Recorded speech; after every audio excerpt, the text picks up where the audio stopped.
Okay, listen, squirrels. I'm still trying to get my lights right. It's so washing me out. I've tried everything. I'm going to have to get Hannah over here to help me in all this reflection. Whatever. Becky's Christmas Dream is the name of our story today, and I'm coming on close to when I go on live, so I probably won't get to read very much, but maybe I can come back on later. I will if I can. Okay, Becky's Christmas Dream. All alone by the kitchen fire sat little Becky, for everyone else had gone away to keep Christmas and left her to take care of the house. Nobody had thought to give her any presents, or take her to any merrymaking, or remember that Christmas should be made a happy time to every child, whether poor or rich. She was only 12 years old, this little girl from the poorhouse, who was bound to work for the farmer's wife till she was 18. She had no father or mother, no friends or home but this. And as she sat alone by the fire, her little heart ached for someone to love and cherish her. Becky was a shy, quiet child with a thin face and wistful eyes that always seemed trying to find something that she wanted very much. She worked away day after day so patiently and silently that no one ever guessed what curious thoughts filled the little cropped head, or what a tender child's heart was hidden under the blue-checked pinafore. Tonight she was wishing that there were fairies in the world who would whisk down the chimney and give her quantities of pretty things as they did in the delightful fairy tales. I'm sure I'm as poor and lonely as Cinderella, and need a kind godmother to help me as much as ever she did, said Becky to herself. She sat on her little stool staring at the fire, which didn't burn very well, for she felt too much out of sorts to care whether things looked cheerful or not. There's an old belief that all dumb things can speak for 1 hour on Christmas Eve. Now, Becky knew nothing of this story, and no one can say whether what happened was true or whether she fell asleep and dreamed it. But certain it is, when Becky compared herself to Cinderella, she was amazed to hear a small voice reply, "Well, my dear, if you want advice, I shall be very glad to give you some, for I've had much experience in this trying world." Becky stared about her, but all she saw was the old gray cat blinking at the fire. "Did you speak, Tabby?" asked the child at last. "Of course I did. If you wish a godmother, here I am." Becky laughed at the idea, but Puss, with her silver gray suit, white handkerchief crossed on her bosom, kind motherly old face, and cozy purr, did make a very good Quakerish little godmother after all. "Well, ma'am, I'm ready to listen," said Becky respectfully. "First, my child, what do you want most?" asked the godmother, quite in the fairy book style. "To be loved by everybody," answered Becky. "Good," said the cat. "I'm pleased with that answer. It's sensible, and I'll tell you how to get your wish. Learn to make people love you by loving them." "I don't know how," sighed Becky. "No more did I in the beginning," returned Puss. "When I first came here a shy young kitten, I thought only of keeping out of everybody's way, for I was afraid of everyone. I hid under the barn and only came out when no one was near. I wasn't happy, for I wanted to be petted, but I didn't know how to begin.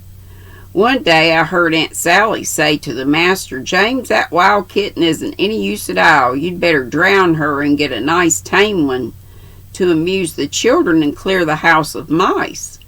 The poor thing has been abused, I guess, so we'll give her another trial, and maybe she will come to trust us after a while,' said the good master. I thought over these things as I lay under the barn and resolved to do my best, for I did not want to be drowned. It was hard at first, but I began by coming out when little Jane called me and letting her play with me. Then I ventured into the house, and finding a welcome at my first visit, I went again, and took a mouse with me to show that I wasn't idle. No one hurt or frightened me, and soon I was the household pet. For several years I've led a happy life here." Becky listened eagerly, and when Puss had ended, she said timidly, "Do you think if I try not to be afraid, but to show that I want to be affectionate, the people will let me and will like it?" "Very sure.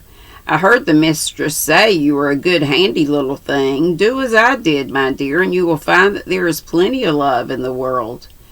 "I will. Thank you, dear old Puss, for your advice." Puss came to rub her soft cheek against Becky's hand, and then settled herself in a cozy hunch in Becky's lap. Presently another voice spoke, a queer, monotonous voice high above her. "Tick, tick, wish again, little Becky, and I'll tell you how to find your wish." It was the old moon-faced clock behind the door, which had struck 12 just before Tabby first spoke. "Dear me," said Becky, "how queerly things do act tonight." She thought a moment, then said soberly, "I wish I liked my work better. Washing dishes, picking chips, and hemming towels is such tiresome work. I don't see how I can go on doing it for 6 more years." "Just what I used to feel," said the clock. "I couldn't bear to think I had got to stand here and do nothing but tick year after year. I flatly said I wouldn't, and I stopped a dozen times a day. Bless me, what a fuss I made, until I was put in this corner to stand idle for several months. At first I rejoiced, then got tired of doing nothing, and began to reflect that as I was born a clock, it would be wiser to do my duty and get some satisfaction out of it if I could." "And so you went to going again? Please teach me to be faithful and to love my duty," cried Becky. "I will." And the old clock grandly struck the half hour with a smile on its round face as it steadily ticked on. Here the fire blazed up, and the tea kettle hanging on the crane began to sing.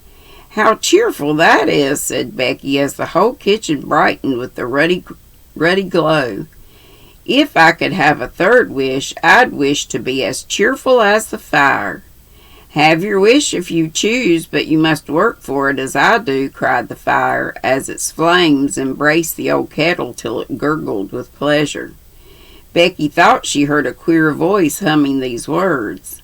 "I'm an old black kettle with a very crooked nose, but I can't help being gay when the jolly fire glows." "I shouldn't wonder a mite if that child had been up to mischief tonight, rummaged all over the house, eaten herself sick, or stolen something and run away with it," fretted Aunt Sally, as the family went jingling home. Where's my jingle? Jingling home in the big sleigh about 1 o'clock from the Christmas party. "Tut, tut, Annie, I wouldn't think evil of the poor little thing.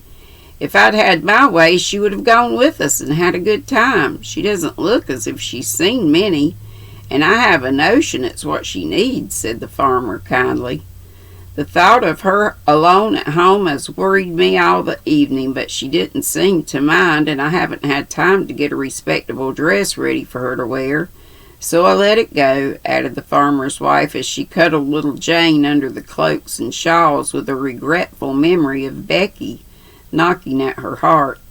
"I've got some popcorn and a bouncing big apple for her," said Billy, the red-faced lad perched up by his father playing drive. "And I'll give her one of my dolls. She's never had one. Wasn't that dreadful?" put in little Jane, popping out her head like a bird from its nest. "Better see what she's been doing first," advised Aunt Sally. "She hasn't done any mischief, and has remembered to have the kettle boiling so I can have a cup of hot tea after my ride. And if she's kept the fire up and worn my slippers, I don't know but I'll give her the red mittens I knit." They found poor Becky lying on the bare floor, her head pillowed on the stool, and old Tabby in her arms, with a corner of the blue pinafore spread over her. The fire was burning splendidly, the kettle simmering, and in a row above the hearth stood Not only Aunt Sally's old slippers, but those of the master and mistress also, and over a chair hung 2 little nightgowns warming for the children. "Well, now, who could have been more thoughtful than that?" said Aunt Sally. "Becky shall have those mittens, and I'll knit her 2 pair of stockings. That I will." So Aunt Sally laid the gay mittens close to the little rough hand that had worked so busily all day. Billy set his big red apple and bag of popcorn just where she would see them when she woke. Jane laid the doll in Becky's arms, and Tabby smelt of it approvingly to the children's delight. The farmer had no present ready, but he stroked the little cropped head with a fatherly touch that made Becky smile in her sleep as she said within herself, "I will do by this forlorn child as I would wish anyone to do by my Janey if she were left alone." But the mother gave the best gift of all, for she stooped down and kissed Becky as only mothers can kiss. The good woman's heart reproached her for neglect of the child who had no mother. That unusual touch wakened Becky at once, and looking about her with astonished eyes, she saw what a wonderful change in all the faces, that she clapped her hands and cried with a happy laugh, "My dreams come true! Oh, my dreams come true!" And that's it, and that's perfect. Not very long, but I gotta get my tea finished getting ready and this, that, and the other before live. I wish I could get these lights right. I guess they're better than they were, but too bright. When I turn it off, it just looks bluish in here. I'll mess around with it a little bit more. Y'all have a happy day, and I hope to see you in just a little bit. Tea at 3. Be sweet, don't be ugly. Bye-bye.